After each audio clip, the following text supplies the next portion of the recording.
Hey everyone, it's Brandon Smith again, back with another episode of Talking Greenwood with Mayor B. Just trying to catch up on some things around Greenwood here. Wanted to talk with you today, coming to you from my new office in an undisclosed location, bunker. But wanted to talk with you today about the signs that you see all around Greenwood County that say boost.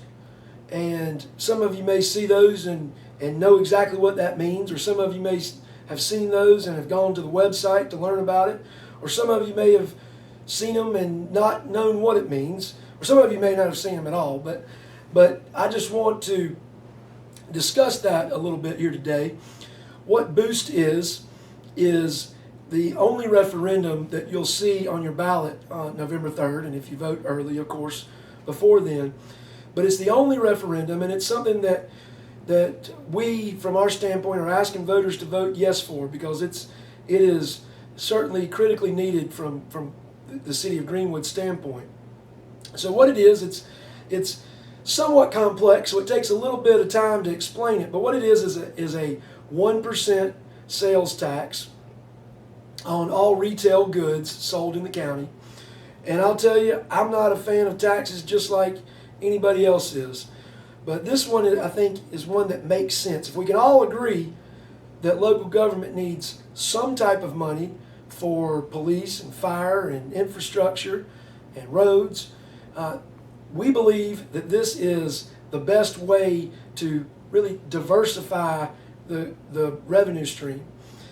The most important thing to remember with this is, if you don't remember anything else I tell you, is that pursuant to state law, per state law, 71% of the money collected from this tax must go to reduce your property taxes. So, everybody that owns property, that's real property, that's personal property like vehicles, that's industrial property, that's commercial property, that is rental homes. Everybody that owns property that is taxed in Greenwood County will see a reduction in your taxes. Everybody. If you live in one of the 5 towns in Greenwood County, you'll see a reduction both in your county taxes and your municipal taxes. So you're going to see a double reduction if you live in the city of Greenwood, in the town of 96, the town of Ware Shoals, the town of Hodges, or the town of Troy. And it's a big deal, and it's one of the few ways that our legislature has given us to raise revenue. Fortunately, this one comes with the caveat that yes, that money must go to reduce property taxes, and I think that's the most important thing to take away from that. And if it was all just folks that live in Greenwood County paying this, then it would kind of be just like moving money from your right pocket to your left pocket. But we estimate that somewhere around 1/3 of the money collected will be paid by people that don't live in Greenwood County. So what better way to get your property taxes reduced than to have it paid by people that don't live in Greenwood County? We here in the city of Greenwood are the county seat of Greenwood County, which is the hub of a 7-county area. That's Greenwood, Lawrence, Edgefield, Abbeville, McCormick, Newberry, and Saluda. People from those 6 counties that surround Greenwood come to Greenwood to spend their money, whether it's back to school shopping or going out to eat, whatever, buying clothes, coming in to work and spending money at gas stations or whatever. They're coming in to Greenwood and they're spending their money here in Greenwood. 5 of those 6 counties that surround us have this local option sales tax. So we're shooting ourselves in the foot by not having it, because when we go to the Village Grill in Abbeville to eat, or we are going through Lawrence County on the way to Greenville and stop for gas, or Saluda County on the way to the beach or the Midlands, we're paying that. But when they come here, they're not paying it. And in fact, 32 of the 46 counties in South Carolina have this local option sales tax. So we're in the bottom 25th percentile in terms of counties that don't have this local option sales tax. So there is a real benefit.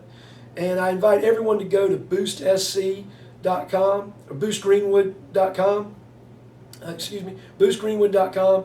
On there is a calculator where you can actually take your tax bill and do the math for yourself.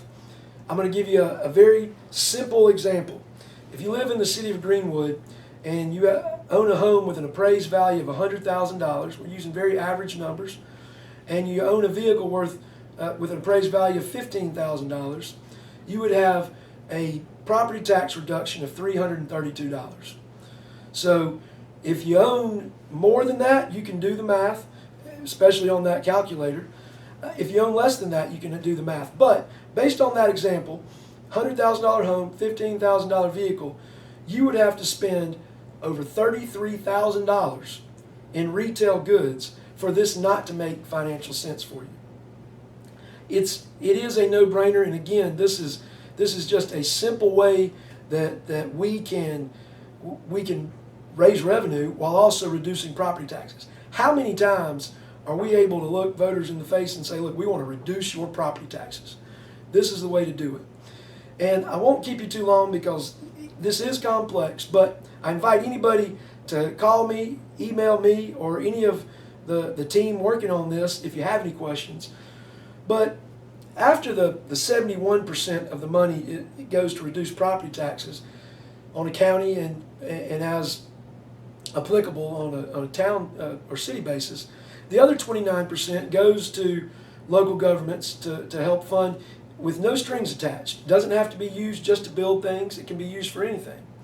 And so when I was running for mayor 2 years ago, one of my main priorities was being able to give our city the resources necessary to keep our citizens safe and to keep Greenwood competitive. And this is a real, tangible way that we can do that. So the city of Greenwood would absolutely see a benefit, again, as the capital, the county seat of Greenwood County. And from the city of Greenwood standpoint, we could do a ton of things to help improve public safety in Greenwood. And public safety runs from fire to police to proactive measures to make sure that some of the areas that are high crime areas are no longer high crime areas. That includes neighborhood vibrancy techniques such as improved lighting and sidewalks and cameras to make sure that 50 years from now, the same areas in Greenwood that were high crime areas 50 years ago are not still high crime areas. And it's a real tangible way that our public safety officers can make that a reality. And that may mean hiring a few more police officers, which we desperately need to help support our interim police chief's very 21st century community-minded police tactics.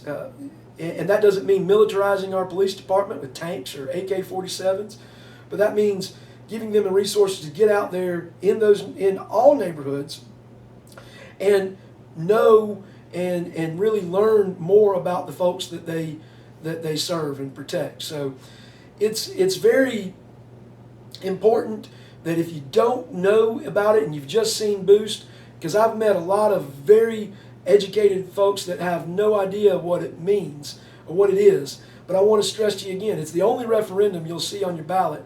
And again, we ask you to vote yes. I'm sure a lot of you would have questions. I invite you to call 864-554-4535. That's my personal cell phone. You're welcome to email me. My city email is brandon.smith@gwdcity.com. Or you can email me at my office at bsmith@basmithlaw.com with any other questions. As you can tell, it's something I'm very passionate about, and it's something that I really believe will level the playing field and keep Greenwood competitive as we go forward in this next era. So thank you for your attention, and I appreciate it.